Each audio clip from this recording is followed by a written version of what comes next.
day off မှာဘာတွေလုပ်လဲဆိုတာကို share လုပ်ပေးပါမယ်ရှင်ပထမဦးဆုံးအနေနဲ့ဒူလေးဖြစ်ပါတယ်သူ injection လုပ်ပြီးတဲ့အခါမှာအမြဲတမ်းပိုက်ဆံနဲ့ကလေးလေးပါပြီးတော့အင်ဂျီဝတ်စာတွေကိုခွဲလိုက်ပါတယ်ဒါရင်ကတော့အင်ဂျီတွေ only blouse ပြီးလို့ရှိရင်အထမြန်မာ attire နဲ့ dress trousers and shorts ဖြစ်ပါတယ်ပြီးရင်တော့ဒီဘက်အချမ်းမှာတော့ underwears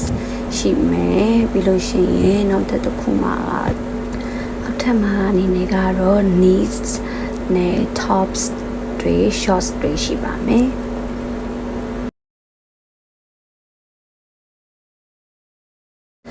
ဒါလေးတွေကတော့တိတ်မဝဲဖြစ်တော့တဲ့ညီမဝတ်စုံလေးတွေနဲ့ dress နဲ့စကတ်တွေဖြစ်ပါတယ်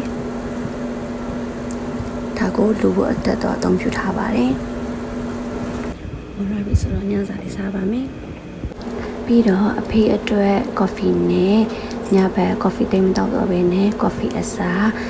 ကိုအတွက်ကတော့ quick အုပ်လေးတောက်ပါမယ်။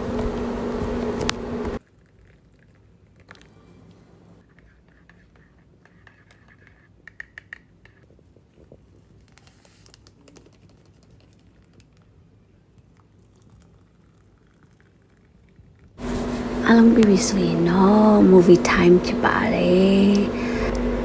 အရင်ကြိုင်နေတဲ့ဆောင်ဖို့လေးတွေ့ရမှာပါ keep taking time for yourself until you are you again